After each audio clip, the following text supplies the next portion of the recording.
button has been pushed. Hello and welcome. We're back. You're not getting rid of me. Run, Kodi, run was not me saying I quit the podcast, okay? I did not mean... Did somebody think that?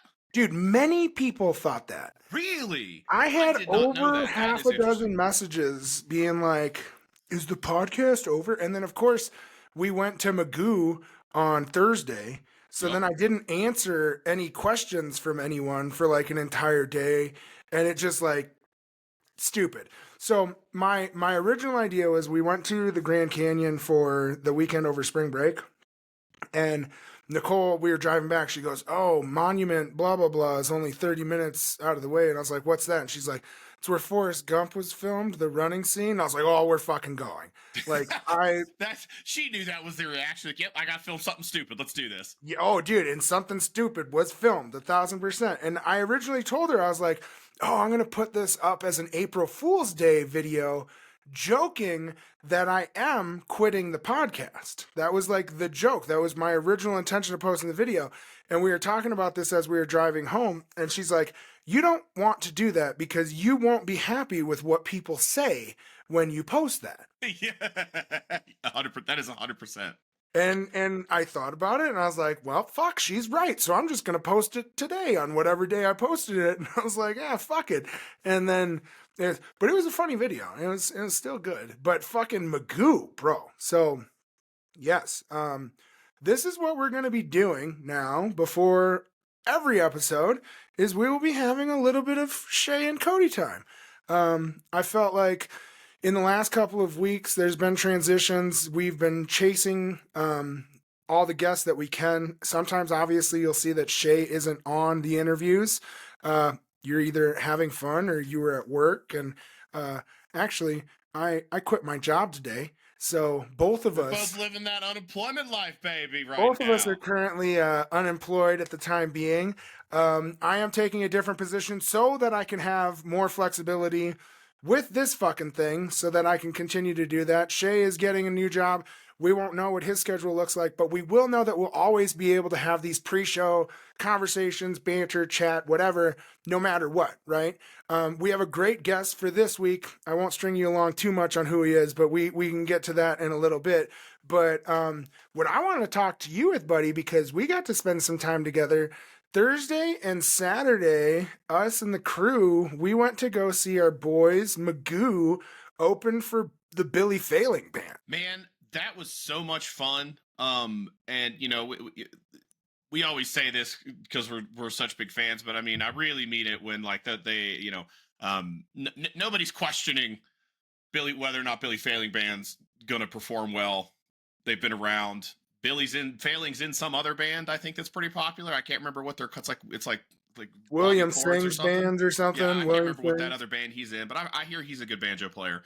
But love you, Billy Failing. But yeah, Magoo brought the heat for both of the shows that I saw. Because I did Magoo, Billy Failing, then I did Horseshoes and Hand Grenades and the Bluegrass Generals on Friday, and then Magoo, Billy Failing, that was in Denver. You got to see acoustic Daniel Donato. I did, which was really, really interesting. That was a lot of fun to see, and it was actually the best part about that was outside, you know, before they came on and everything, a lot of people had showed up and they're like, "This is going to be really weird. Is he going to use an electric guitar?" And I was like, I doubt it. He's probably going to use an acoustic. And there was this big debate as to whether or not we get acoustic Donato, and we did. It was actually one of the best parts of that show was they had some audio issues, and they went through probably 2 full songs where they had no music or anything coming out of all you could hear is the crowd. I sent you that video. So I spent some time while they were fixing it screaming at Daniel Donato to get the brand of boots he wears because they're super nice. Did he tell you? Huh? But what I heard wasn't what he said because of the crowd. I Googled it after I got out, and if the brand I don't think I got the right brand, or he's wearing some ludicrously expensive boots, which I would believe. He is probably wearing some ludicrously expensive or boots. Something super vintage would be my guess. He deserves it.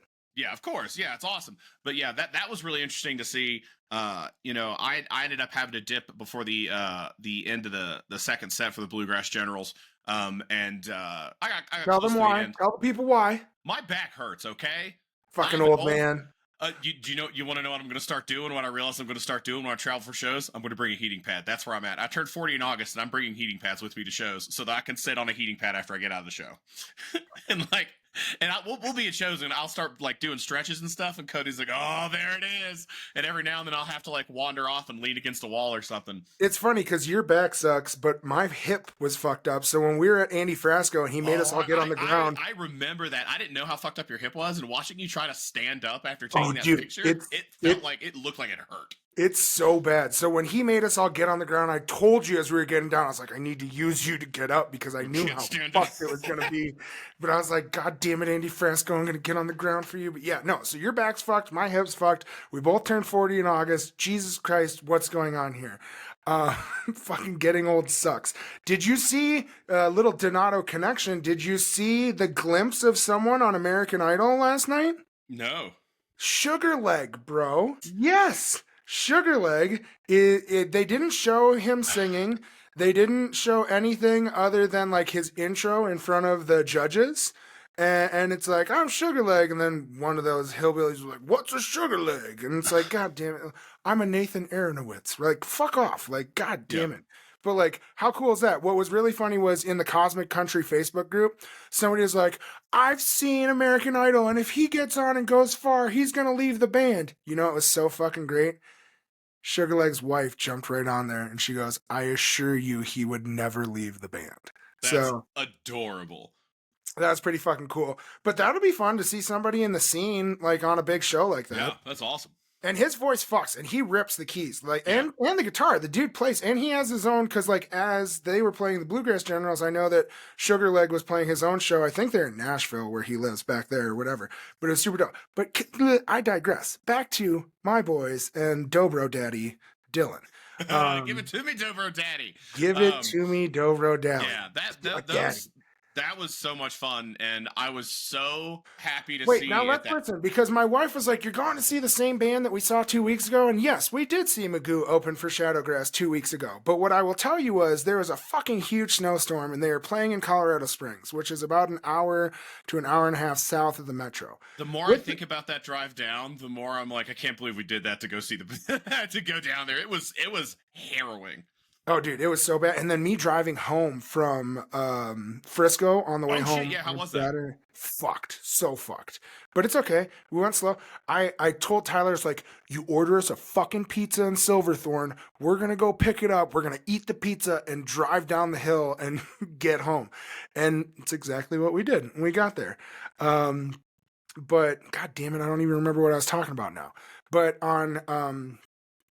at that show in the Springs, it felt like it started a little slow for the boys, right? Yeah. And like even Cortland got on and was like, come on, and like tried to get people to go. But I also felt like they didn't play as fast of songs right away.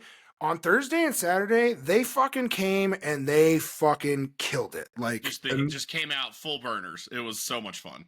Dude, they burnt the place down. And it's great to see them like continue to like cohesively play together, but then also challenge each other. Like Dylan at some point on his dobro turned on a pedal where it got heavy, right? And it's now heavy metal dobro Dylan. Yeah. Like fuck yes. And they crushed. They absolutely crushed. On Thursday, when they played in Boulder at the Fox Theater, they covered Nirvana. Yes. Which dude, CJ crushes that shit. So fucking good. Like, so fucking good. And then for me, I shit my pants because they closed the 2-day set out with my favorite fucking song with Billy Failing, West Dakota Rose. Like, god damn. I got a text the next day from Dunleavy, and he goes, I woke up today thinking about that West Dakota Rose, bro. Dude, it was so fucking good.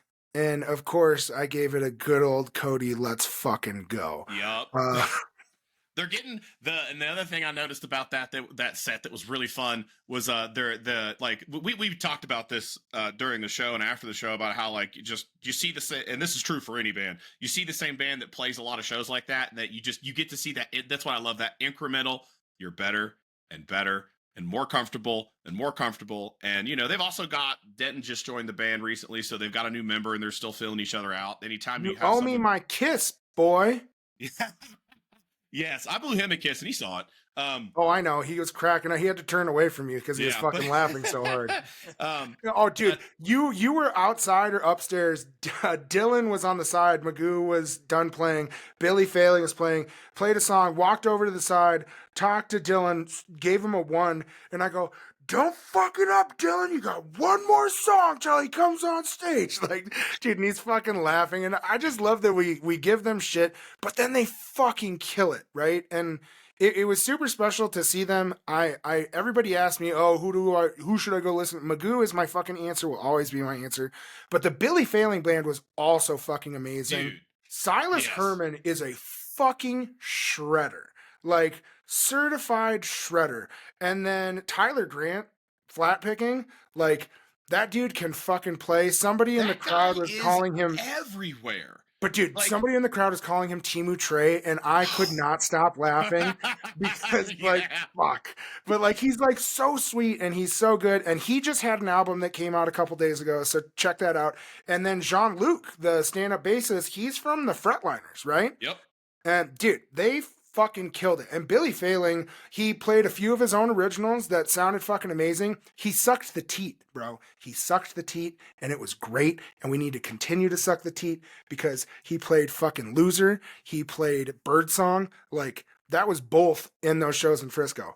Please play the Grateful Dead all the time. All the time. I know you Every love time he'd play that song or a Grateful Dead song, Cody would lean in and be like, "You know who this is, right? it. Like, you're gonna hate this song because you hate the Grateful Dead." And I just kept saying, like, man, I want them to play my favorite Grateful Dead song, man. Tweezer's such a good song, but he didn't play it. God, I hate your fucking fish joke. Okay. At least you're not giving shit about widespread panic. But so it was a super great weekend. We had a lot of fun. Got to see a lot of people, met a lot of fans, right? We gave out Yeah. chopper cards and stickers. We had one lady come up and say she listens to us as she goes to bed. Like, well, first off, why the fuck are you doing that? I don't know why Imagine you the want to nightmares that's listen to gonna cause. either one of us. But thank you. I We had a actually want to lot take a of second to say something. Every now and then somebody will walk up to me and ask me for a selfie, and especially if I've had like 10 beers deep. My reaction is always, "What the fuck for?" Because I'm just not used to it. And then that same lady goes, "Your podcast?" Like I'm an idiot because I am, and I was like, "Oh, thank you so much appreciated." It still catches me off guard. It's so great to see that. And, you know, like a guy in line tapped me on the shoulder, and the same thing as always. He's like, "I recognize your laugh," and I was like, "Yep, that would be me." It's because I'm making you laugh all the time, baby. I just can't quit you, Cody.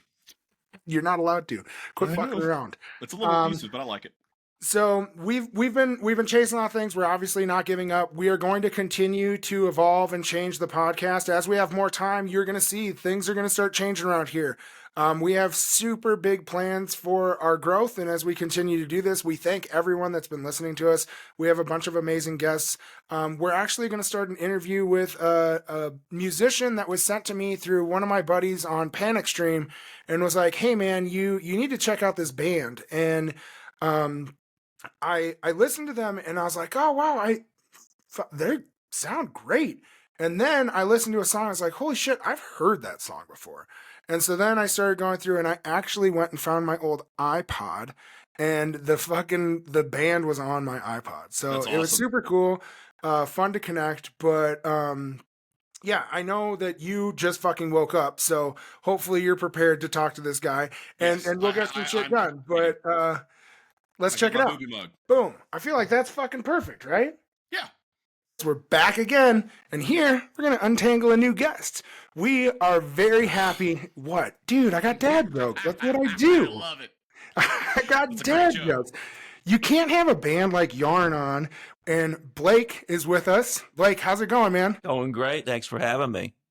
Man, thank you for being here. So, I was actually connected with Blake by some Panic family, and I didn't even realize that you guys are the same band that sang Annie what album was that off of? That would have been Almost Home 2012. 2000. That sounds We've about been right. around So, for a minute. yeah, it's been a hot minute, but like you Like guys have been around. 2006 or so, right? We've been around. So I think we started. In December 2006. I think is when the band kind of started without a name. And did it start in Brooklyn? Because like when we look you up, like obviously yarn, like the string, but then like I was looking up like yarn music, and then what I realized was it's Brooklyn yarn. So are you originally from New York? I'm from upstate New York originally, Schenectady, New York. I lived in Brooklyn for 12 years, and that's when yarn started in the middle of my living in Brooklyn. I had another band called Blake and the Family Dog, and that kind of got shut down after yarn started, and I got more focused on that band, that project. So then where did your music passion start from? Where did you like start getting into music? Are your parents musically inclined, or how did you start the passion? Yeah, my dad was just fully adamant about me playing guitar, and he put me in lessons when I was really young, I think 8 or 9, and you know how that goes. You're like, you just kind of anything your parents tell you to do, you're like, hell no. So I kind of quit on that and then picked it up when I was like 13 or 14. And my dad and his friends are like strummers and singers. So they would sit around a campfire up in the Adirondack Mountains and play the same songs over and over again. Old country, old rock and roll, Elvis, Ricky Nelson, that kind of stuff. So Hell yeah. it's definitely ingrained in me, in my DNA for sure. So yes, is the answer. What drew you to the big city? I was trying to just I mean, it was after college. I didn't know what to do with my life. And I was working in recording studios. I was like the guy that they'd throw shit at, they'd throw a 1/4 inch cable at me, but I was almost a little too old to be that guy. So I was like, I can't do this. And then I'd watch these, hip hop guys come in on a record label's dime. This was down in Soho at Green Street Recording, where Sonic Youth did their stuff, and a bunch of hip hop people did a bunch of stuff down there. And they'd come in completely unprepared, and someone would be paying for them to be at this, $1,500 a day studio. This was before like home studios became huge, and I was like, hell no. I was like, I can't be on this side of the glass. I got to be on the other side. So that's what brought me to New York. And then I started a band, and then that's what kept me in New York. And then as soon as I had the ability to leave New York, I did, because I was there plenty long enough. You're over the concrete jungle? I mean, I was over it probably within 5 years, maybe 6, but I'd stayed about twice as long. But, you get touring in and out of New York City is a total pain in the ass too. So it's good if you're flying in and out, which our drummer still is. Our drummer still lives in New York. So he's still doing that concrete grind, but But trying to put a trailer and pulling it through Manhattan and getting all your gear set up, and then finding a parking spot to load it all, and then get out of it and get over the bridge. My wife's from just outside the Bronx in Westchester, so I know all about it. But I will say, as a fat man, that the food in New York is phenomenal. That's the main reason I want to visit. I've never been, but I hear so many stories about the food from my friends that have been there and lived there.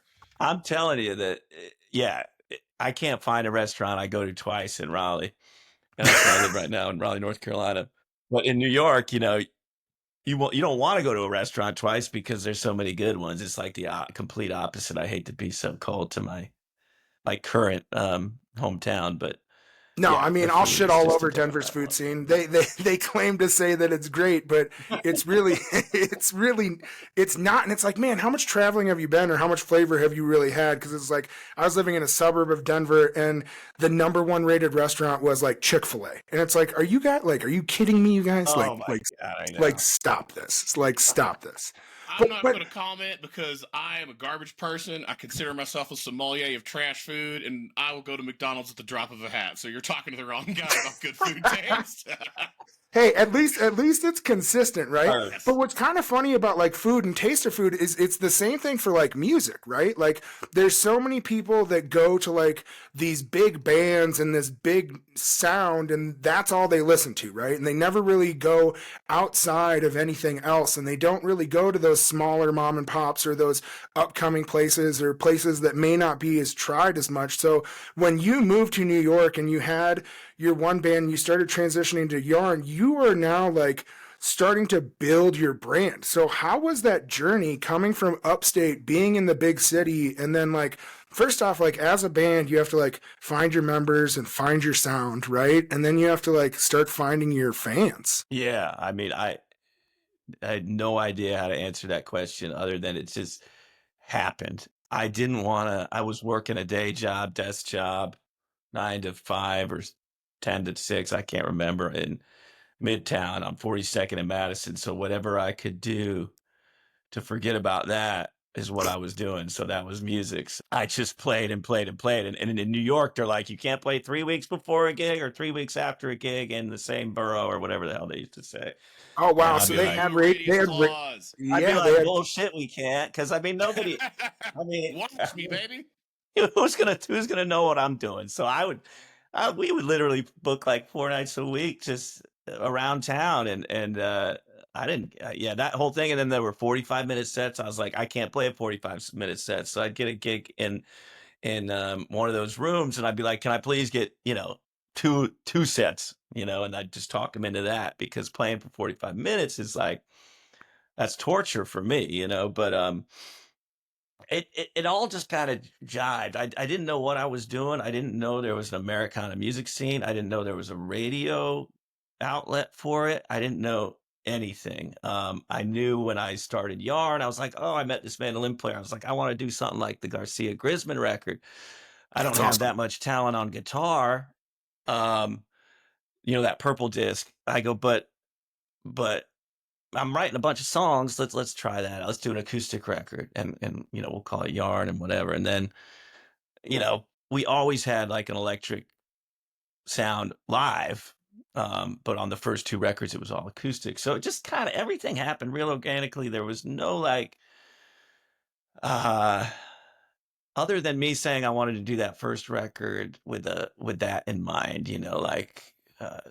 That acoustic feel in mind, and mandolin and upright bass, and that there was no real like contrived idea behind it. And it all just kind of happened. And if you listen to my albums, or anyone out there listening, from the first Yarn record to now, I mean, it's an ever evolving sound There's a huge without any evolution. real. Yeah, and that's Yeah, and why I wanted to talk about it, man. There's I embrace the evolution. I mean, it's like people who say Howard Stern is not funny anymore. He's not really from time to time, but man, how boring would it be if he didn't like wake up and stop being a super asshole? You know what I mean? So you gotta evolve. That's my for sure, opinion in but life, is that also we have to. with you, it was also an evolution of the band and the members and who was kind of coming in, right? And how that started to change your sound. Because I was reading, I think it was on your website, you were talking about one of the songs, and you're like, hey, with the previous version of Yarn, we really couldn't get the tone that we wanted. And then it was with the current band that you have, and you guys have a new live album that you are releasing, correct? Yeah. Yeah. Well, yeah, and it's funny because the same drummer, I have the same rhythm section I've had for like most, 90% of this time. So yeah, there was just certain, it's weird, timing is things, yeah, I have songs that people request. Like I'll try out songs on stage, and then I'll never quite find the jive. And then some hardcore fans will be like, oh, there's a song called Old Shoes, play Old Shoes again. And I'd never like, it just never worked. And now I should try it again, because maybe now it's the time for that song to come alive. But yeah, like that, like the Born Blessed, Grateful and Alive record, we were in a complete transition. We parted ways with our longtime guitar player. I didn't have a guitar player. I was playing with all my friends. The guitar player from Danger Muffin, Mike Savilli, Andrew Trongoni from his own band, Joel Timmons from Soul Gym and Train, Andy Falco from the String Dusters. I mean, the list goes on, and Yeah, you had a couple guys from and Railroad then Earth too, so right? that album was, yeah, Mike Robinson from Railroad Earth played pedal steel. So that whole album was really like, I can do whatever I want here, and no one's whispering in my ear, or we're making this record just purely for the satisfaction of making a record with no expectations. I didn't even know what I was going to call it, to be honest with you. So I didn't know if it was going to be a Yarn record or a Blake record, but it ain't broke, don't fix it. It's hard enough to get, it's like I get so pissed off at Sturgill Simpson because he now has two names that are super famous. It's like, it's hard enough to get one damn somebody to know what the hell your name of your band is, let alone changing the name of your band in the middle of, finding this much success. It's like, well, I decided to stick with Yarn. Well, and that album is amazing, right? And so then you guys you started putting a band together, right? And so the album that you have coming, because the one that you're talking about came out in 2024 or 23. Yeah, just in July of last year. Almost, Yeah, we're last year. going on a year old, not quite. And then the new album, it's live recordings. Is it all at one show? Yeah, it's all one set at a festival called Rooster Walk in Central Virginia. Oh That shit, we that play was every one year. set? That's awesome. That was So just a part of one set, because that set was a 2-hour show. I wanted to. My bigger vision is that I do a live record every year, and it's on vinyl. One okay. one vinyl. Flip it. Listen, flip, listen. You're done. So we have enough material, original material, to do that for 20 years and not repeat a song. So this one, I just picked 7 of like the kind of the funkiest, jammiest. They're not all super long, but I had such a cool band. I had Josh Schilling on keys, who's Winona Judd's keys player, and I had the Soul Driven Train horns from Charleston, and I had this kid Isaac Haddon, who's this young phenom guitar player playing, sitting in. It's just one of those festival moments where a 4-piece becomes a 10-piece. Well, and it sounds amazing. So then how was it picking out? Because like obviously when you're construed to, like, if you're saying, hey, I want one vinyl, right? You only have so much time. And especially at like these festival sets, and like it's not a produced album. So like you can, although it's like Americana or alt country or whatever jam, whatever you guys want to try to put you in as a musician in a box, like as a musician on stage, you're just going to go, right? And then how do you know that these are all going to piece together to make it? Because what do you have, 75 minutes, 65 minutes on the album? 46 minutes is all you got on a vinyl. Oh, Jesus. 23 aside. Yeah. So, well, no, I didn't even know it was going to be a live record. So the idea was we were multi-tracking shows. I think a lot of that week we multi-tracked maybe a handful of shows. And I remember when we played that show, it felt really good. I mean, everyone at the festival was at that stage. Felt bad for Jim Lauderdale. He was on another stage, but um, it just felt right. So I went back and listened, and I sent it to a friend of mine who's a mix engineer in Charlotte, and he started going through it and kind of putting a bug in my ear. Oh, we should mix this track. This sounds really good. So he had some say, because he was listening to it, from the outside, and I'm always listening to it in a different headspace as the performer and the writer.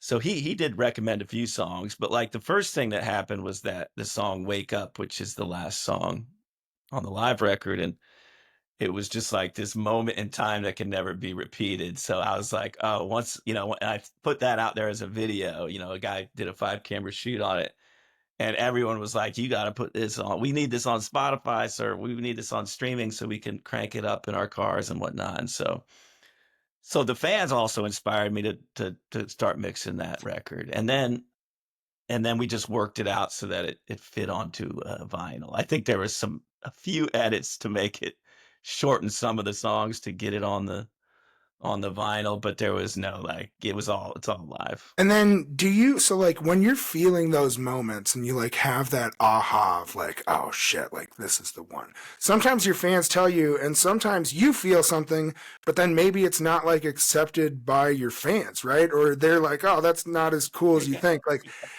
like how often does something like that happen for you as a musician, especially like for you who's such a great songwriter and lyricist?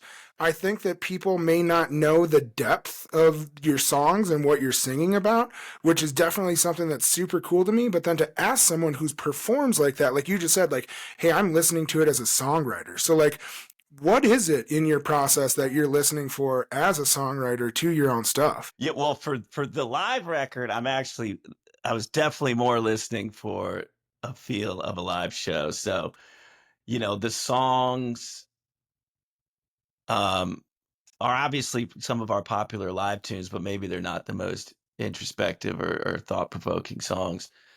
Um, but as a songwriter, yeah, you want to convey. I mean, that's not that man. That's a good question. I think the number one factor for me as a songwriter, listening back and playing back when I'm writing, is like, don't be corny. Don't make it sound corny because there's so many bad lyrics.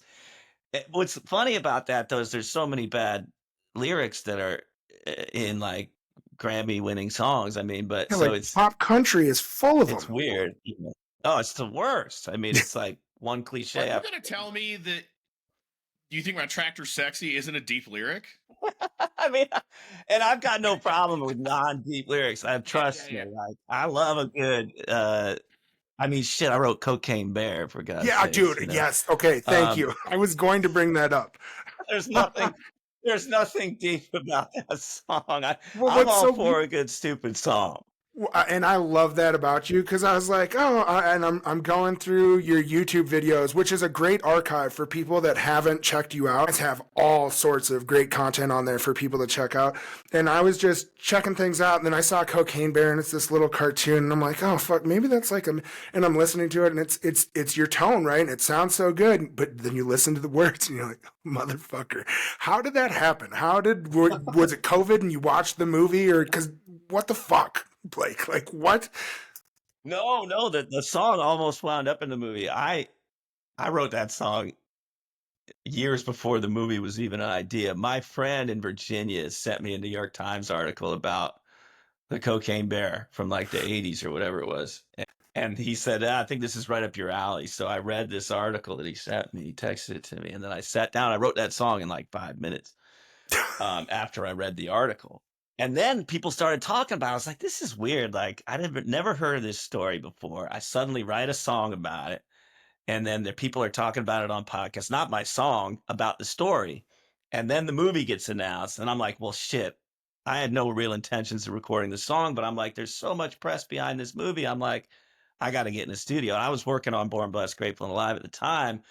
And I was driving up to New Jersey to do a session.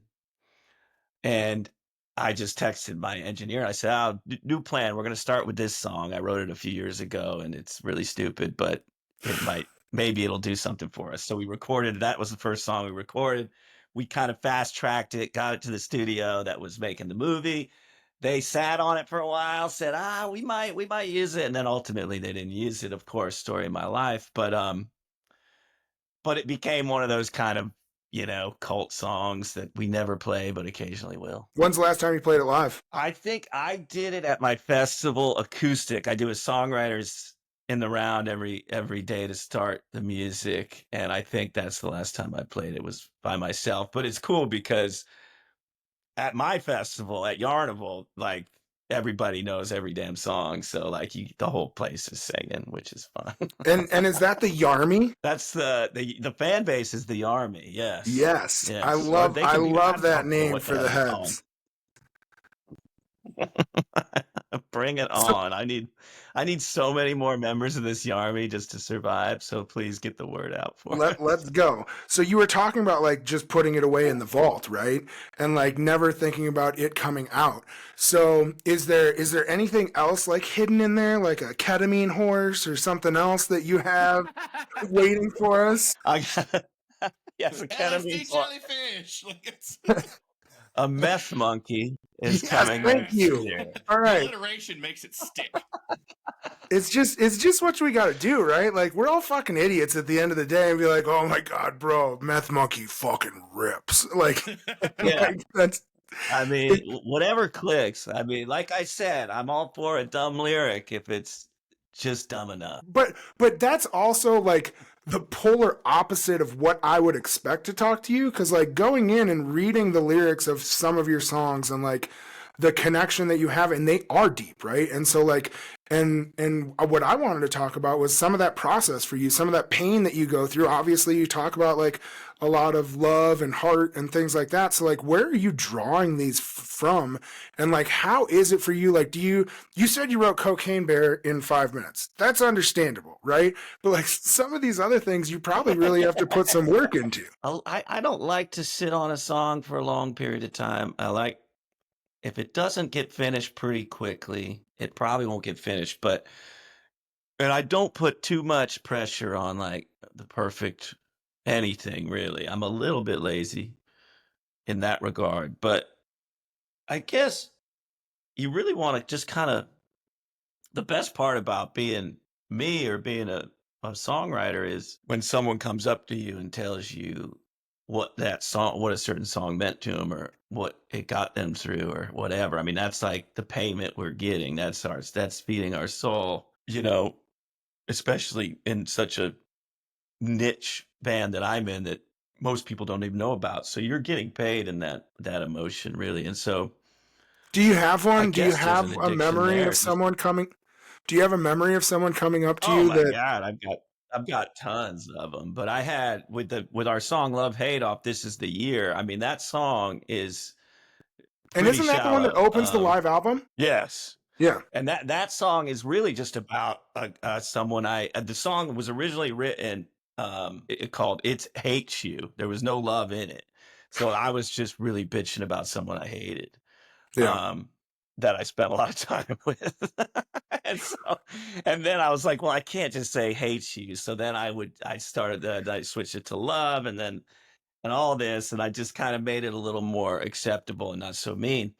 And, but this woman came up to me at a show I did in Syracuse last year, or maybe it was 2 years ago now. And she said, and she gave me this card and it was this really sweet thing. And she said that the eating disorder community has latched onto that song and it's become an anthem for their recovery.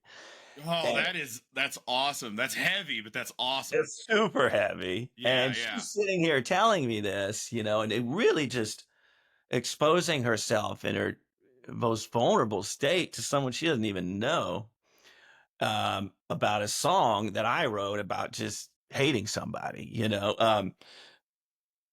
But that's what I dig. So like there's a it's really like I can't think of the word right now, but once you have the song, you wrote it about something specific, maybe you wrote it a little more ambiguous, but when someone latches onto it and it speaks to them in their own personal way, I mean, that's And the best. everybody's interpretation can be different, right? Like they can put different meaning just That's like all looking there at a is. piece of Yes. art. I love that about music where I've had so many conversations after a few beers where someone will be like, well, what's a song that means a lot to you? And you'll start talking about it and you'll start talking about the meaning of the song and what the lyrics mean and how it connects to what's important to you.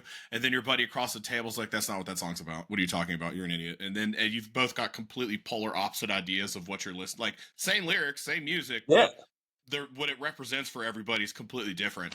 And you're both loving the same piece of music for completely different reasons.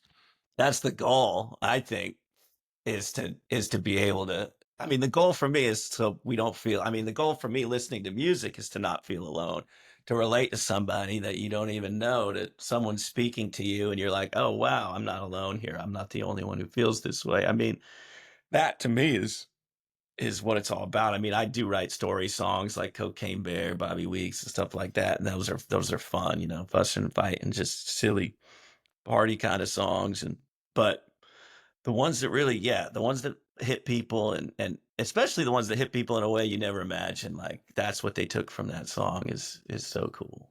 Do you ever like catch that moment? Shay and I are both ginormous.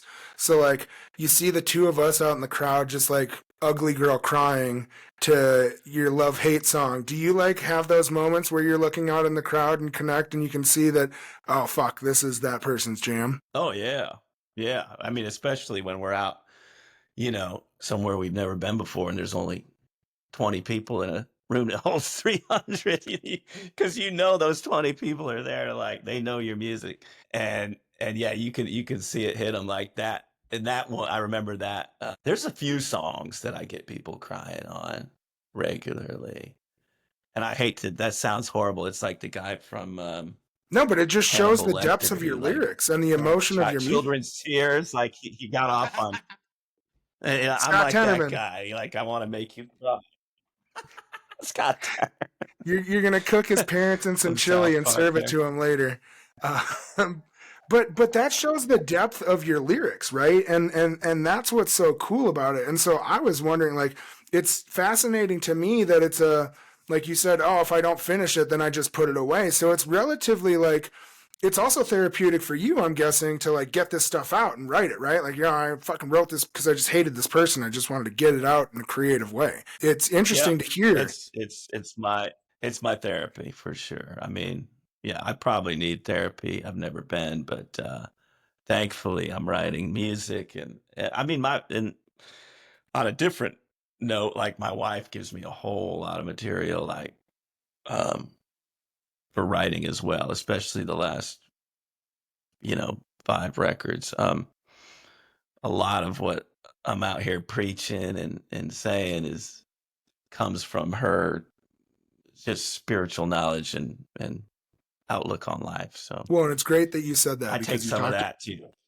you talked about preaching, right? And in that live album, I'm not sure which song it is. It's towards the end of the album, but you say, "Hey, this is the moment in the concert where I usually preach." Well, Pastor, here's your fucking pulpit.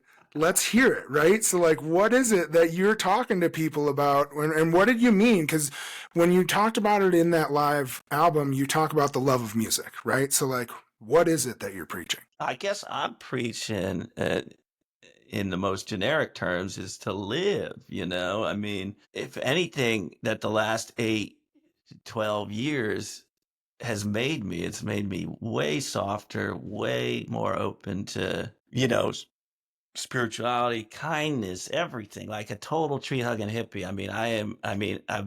I'm not that, but I am that now, and I guess I'm preaching just for people to just wake up, snap out of it, like the anger, the hate, the divide. This is all just distractions that we're being controlled. I mean, humanity has been controlled, and society has been um, handed to us like this, and it was built wrong. I mean, let's be honest. Look at it. It's disgusting, right? I mean, just murder, racism, hate, all this is just inbred into our who we are as people. It's horrible. And until we just shed that layer, we're kind of going to just keep going down this path. So I guess what I'm preaching, I don't believe in organized religion. Um, it's part of the problem, right? So I believe in spirituality. I Yes. believe in the teachings of Jesus Christ. I mean, Jesus Christ did not want to be worshipped. I mean, he'd be, so disappointed to know that he is, I would say. He just wanted you to live right and love thy neighbor, So I guess that's what I'm preaching. It changes. I mean, it's an ever evolving scenario, So But that's what's so the new cool is record, which like, is I'm sorry to cut you off, but what's so cool about it is just like you said that that's like an innate part of humanity. So is the arts and culture to battle that back, right? And so like you play such an yeah. integral part of that to be that voice, to let other people know, to congregate around that person playing music rhythmically, to bring other people together, to start conversations, to build a community. We've built this podcast based on our community. And what's the reason for this? What's the reason for this bullshit? What's the reason for the good, the bad, and the ugly? Right? And it's like, what's the reason for you and your journey and seeing like the long road that you've gone on from 2000, you said December of 2006, right? To like now where you're at and continuing to going and where you're trying to get to, right? And so like you were about to say with this new album, so like where is it? Where are you trying to go? Yeah, the new album is very I'm trying to think. I'm not for the most part I'm saying something, you know what I mean? It's not fluff.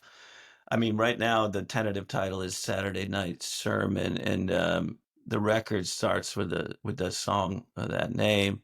It's just a 2-minute setup to the record just about life. I mean, you know, and everything we all go through, we're all going through the same shit.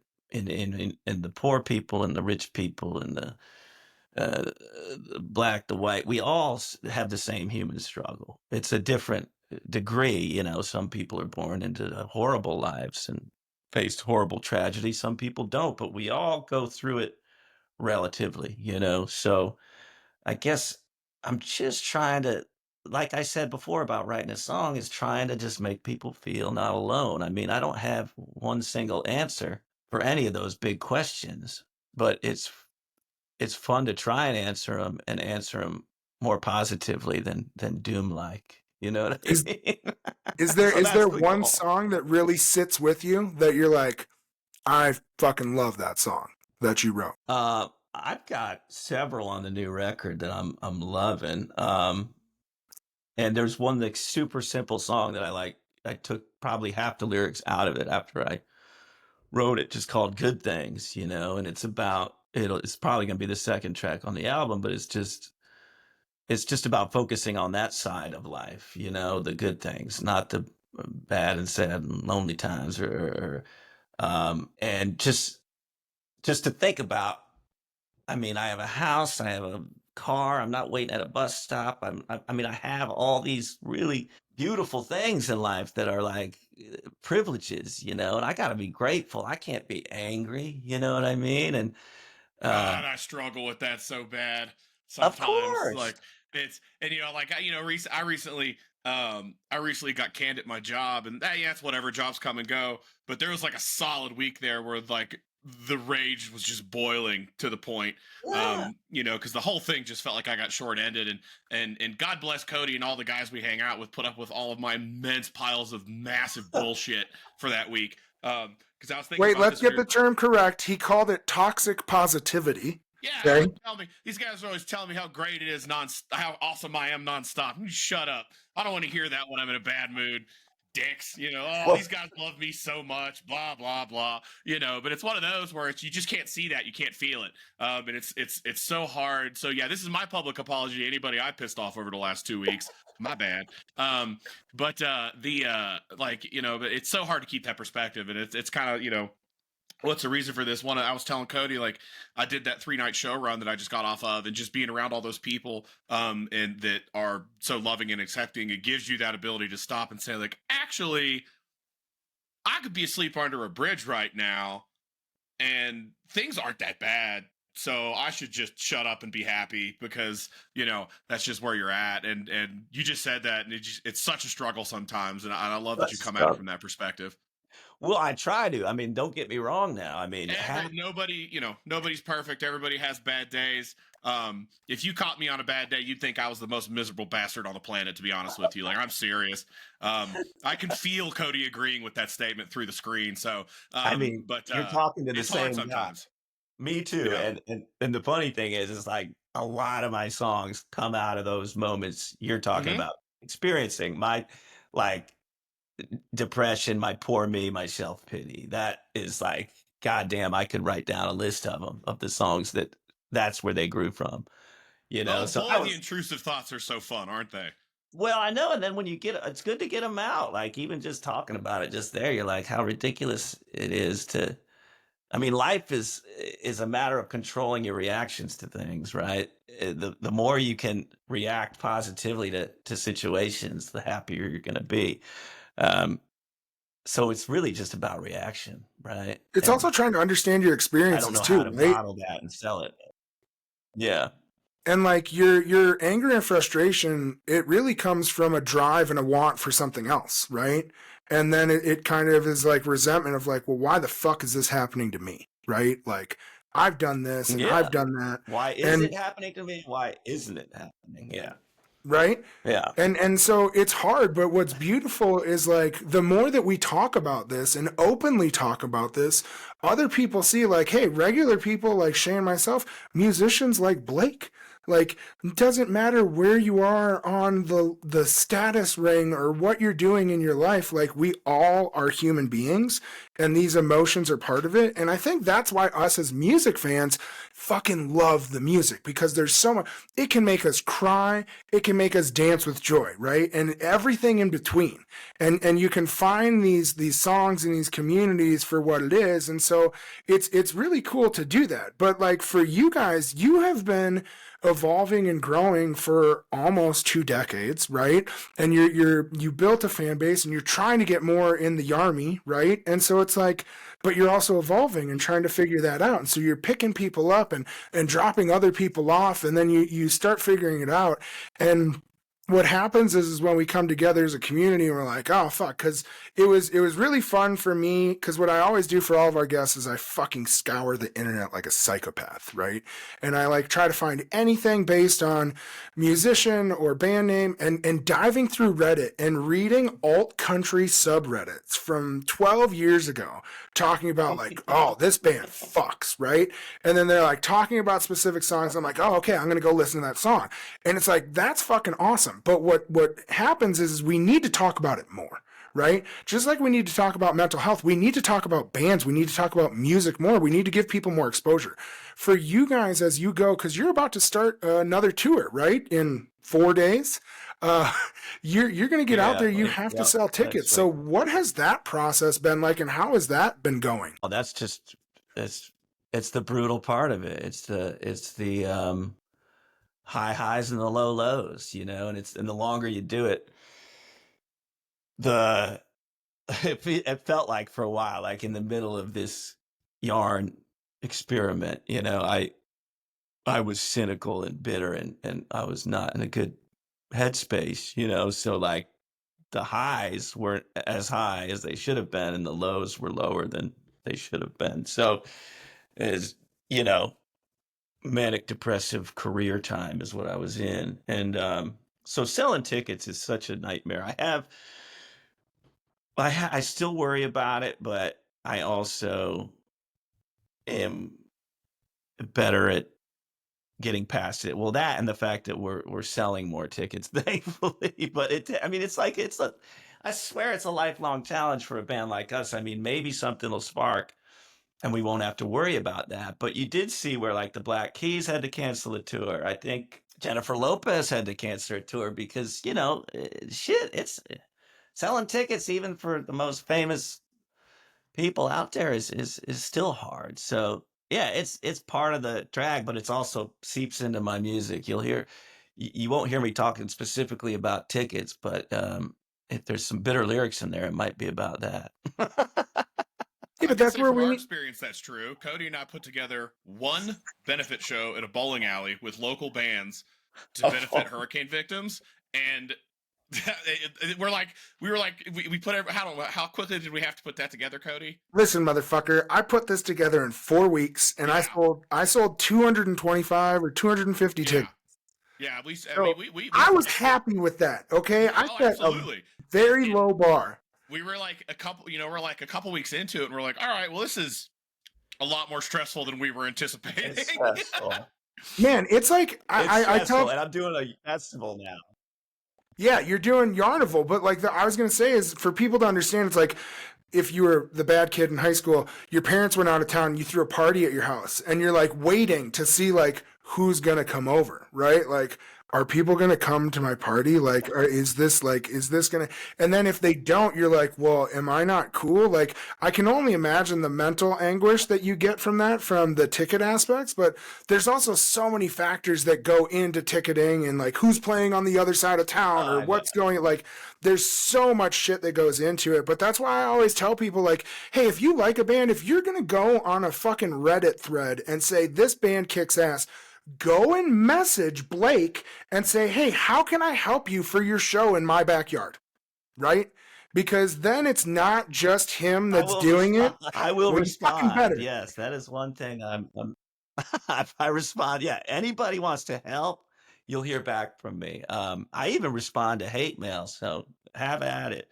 Oh, bro, so do I. And Shay tells me all the time, he's like, don't fight the haters. And I'm like, I fucking have to. Like, I can't. And they know that because then they bait me on my videos and do all that. That's why I always say the biggest turd floats to the top of the punch bowl, right? Like, the happy people aren't taking their time to get on Reddit and shit post about it. They're out there enjoying their lives. So, like, there's like this natural progression of social media because of how the algorithm, this is 100% intentional, by the way, people. They do this to keep your eyes on it because negative stuff triggers your brain more than positive, so they make more ad revenue. So keep that in mind when you start seeing a lot of posts about shit that pisses you off. That's on purpose.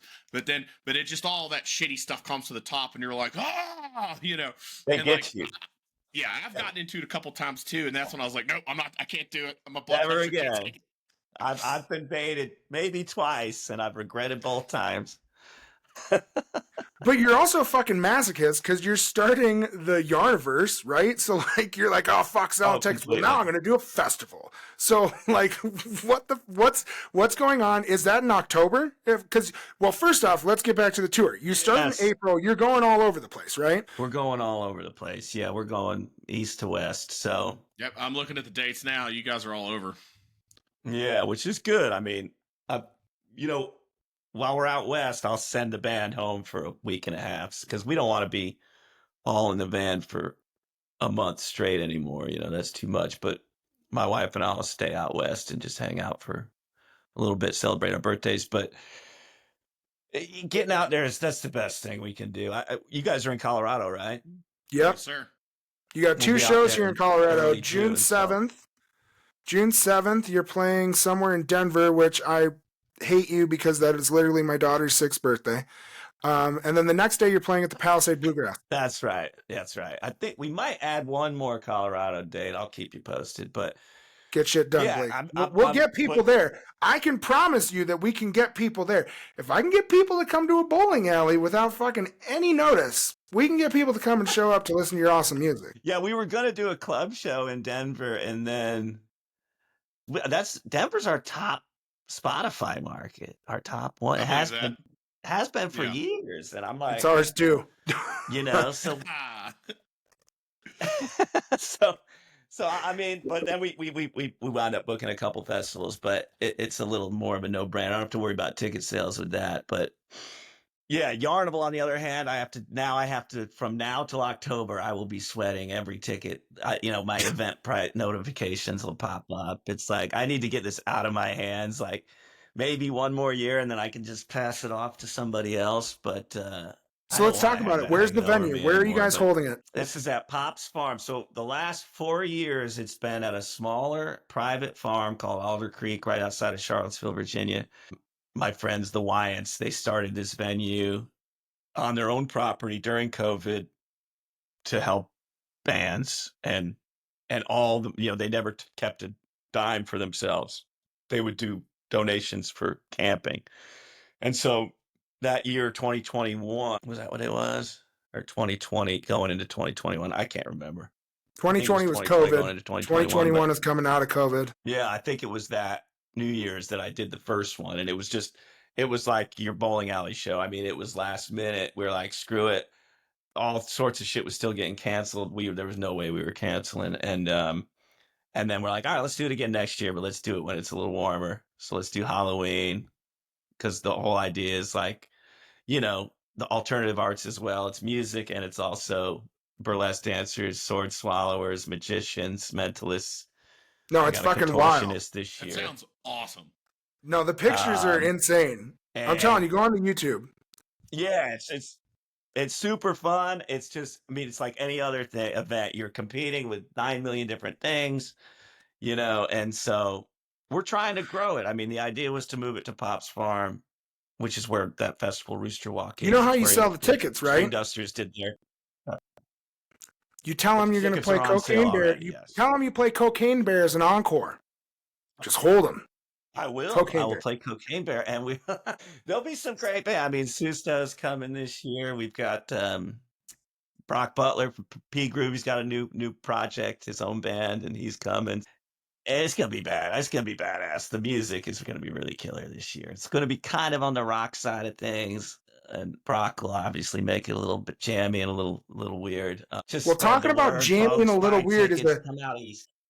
Yes, we will promote the shit out of Yarn for you so that you can see it. But we're talking about jammy and weird, and I need to talk to you because somebody that hooked me up was my homies at Panic Stream. They're like, you need to talk to Blake, and so I need to talk to you, sir, about the Pan Fam. So when did you become part of Home Team, baby? When did you see Widespread? When was the first time you saw JB and the boys? Oh my God.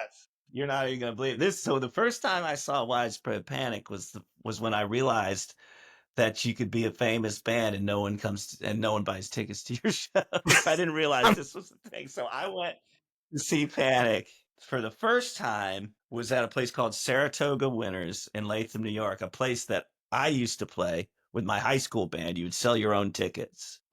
Oh shit. And it was during the everyday tour.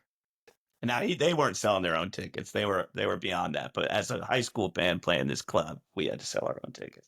And you had to reach a certain amount to even get the show. But so Panic was playing for their everyday release, that record with Diner and all that on it. Mhm. And I went with a couple friends, and there was maybe 50 people there.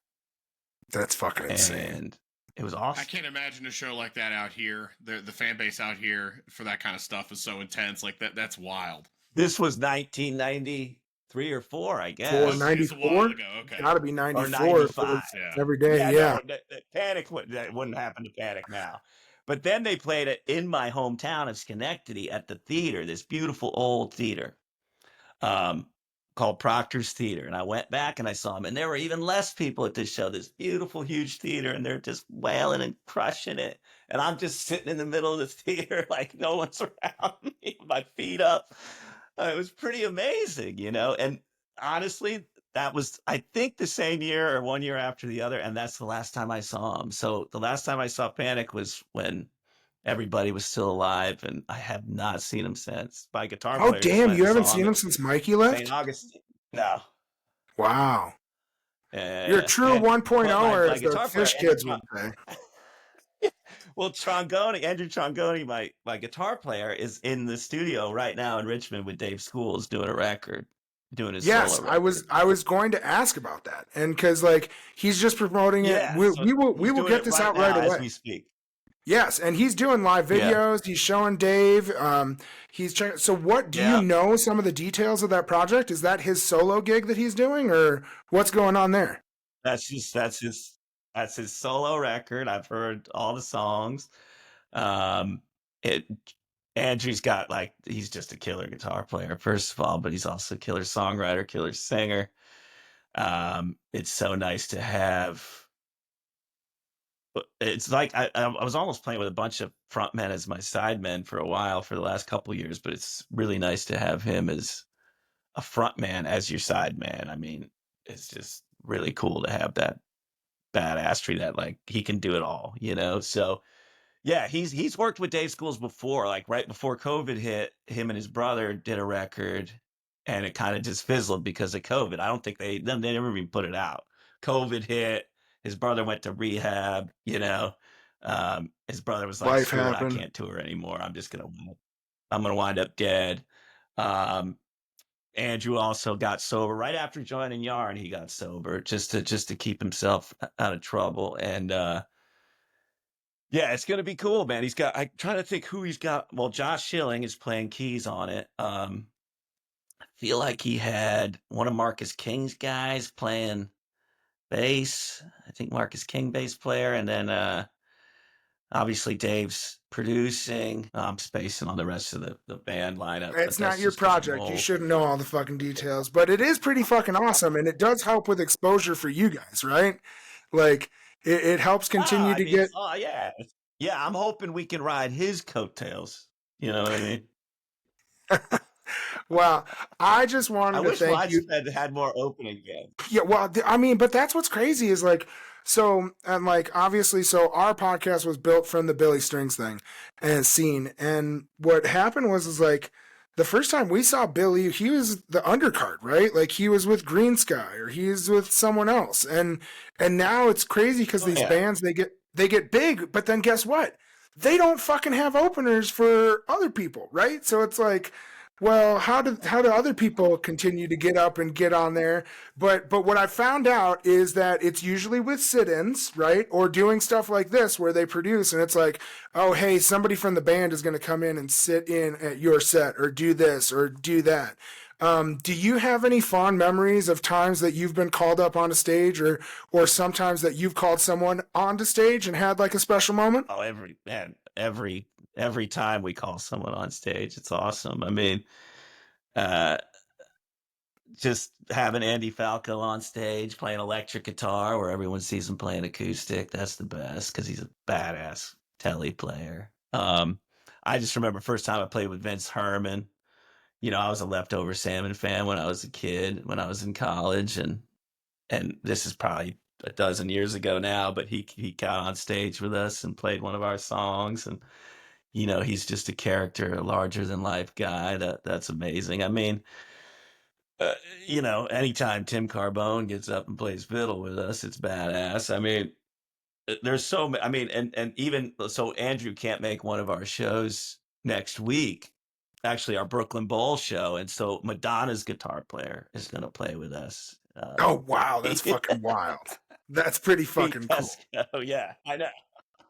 That always cracks me up. The more we do this, the more I realize like how from the outside looking in, it seems like that, but it's really it's like this vast thing. But then you say stuff like that, and it's so interesting to see how small this industry really is. Everybody seems to know everybody, and it's just really interesting to see. Yeah. And it's Bro, amazing. And those guys, they want to play. It's like, I didn't know, like, I was just going to be the guitar player. And then I'm like, this is a good opportunity for us to play with somebody we want to play with. And so I reached out to Andy because he's in Long Island, and I reached out to Mike Robinson. They're both busy. And then I said, hey, man, I said, I know you've been working, my producer and my keyboard player. I was like, I know you've been working with, you know, Pete, and you think he'd play that show with us? And he got right back. He said, well, I'll get back from Europe on the 14th, so I can be there on the 19th. oh damn. I mean, he's played on the first like 3 Hall & Oates record. He was the guitar player in the 80s. Cyndi Lauper, Madonna. I mean, the guy's a legend. That's And he's fucking gonna play a awesome. yarn show. That's fucking And I dope. love mixing up genres too. You get like a pop rock guy in the Americana world. It's very cool. It was also, I mean, it's funny because like everybody talks about, oh, what's the one song everybody screams out at a live show, right? And it's like fucking Freebird. This asshole plays it. I'd love to hear someone be like, Freebird! You're like, all right, bro, let's do this. Dude, and then they ripped it. They ripped it. They didn't even just play it, they killed it. So, like, how is it, like, when you're picking covers and doing stuff like that, like, especially, like, transcending genres, like, how do you go in and select the stuff that you guys want? And then with the band members and, like, having people come in and out, like, how do you determine what will be played and what won't? Yeah, for us, we usually only play, like, one. We do a cover set, a full cover set, tribute set every year at this festival called Rooster Walk in Virginia. And so we've done the Rolling Stones, we've done the band, we've done Dire Straits we did last year, Bruce Springsteen we did the year before that. Hey, get it right. It was Bruce Simon and Yarnstein. Garfunkel. Bruce Yarnstein. Bruce Yarnstein. This year we're doing Neil Young. So like, oh shit! That kind of like dictates what covers we're gonna play for the year, because we have to learn all these damn tunes throughout the year. Like we a don't play a whole Yarnstorm lot Cowboy. of covers with the Freebird thing. What's that? I said like a Yarnstorm Cowboy. Like Yarnstorm Cowboy. Yes, we'll do that. Well, that's Glenn Campbell. We'll do a Glenn Campbell. Dude, oh my god. So that's kind of what dictates what we're gonna play cover wise. So we're playing a lot of Neil Young right now. With the Freebird thing, my wife started writing that song, and then I started picking lyrics from the original Freebird. And now when somebody else Freebird, we have our own Freebird to play. And yep. It actually came out really good on the last record. That was probably it sounds sounds great, but that's why it's funny that like playing into that. But like, so do you guys? How far ahead of time are you picking those bands that you're playing? Like, when did you pick Neil Young? And then does everybody come in and be like, "Oh, I want this one," or "I want us to cover this"? We picked Neil Young, I think about a month or two ago. I kind of start thinking about it in January, what I want to do.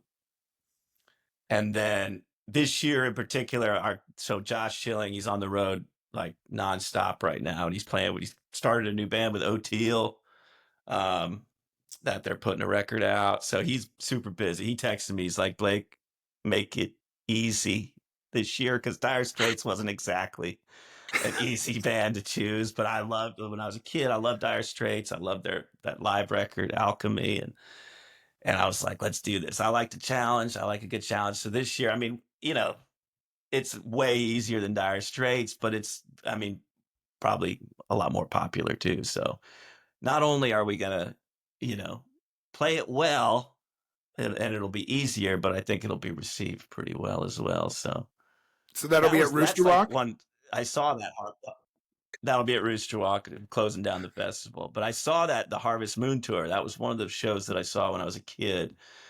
That blew my mind. You know, he came out with just a piano and his guitar for the first set and kind of switched back and forth. The second set, he pulled out the band, and I'll never forget that show. And it's funny when you listen to like Neil Young and Crazy Horse live, it's like, wow, it's really kind of a abrasive sound. He's got the one extreme to the other. You know? Our version of Neil Young will probably be a little less abrasive, but A little more when cohesive. he did that show, when I saw him in '92, it was this just beautiful music that he was.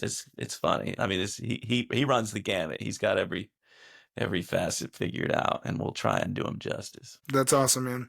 All right, so what we always like to do is we like to give you guys a chance to plug the website, plug your socials.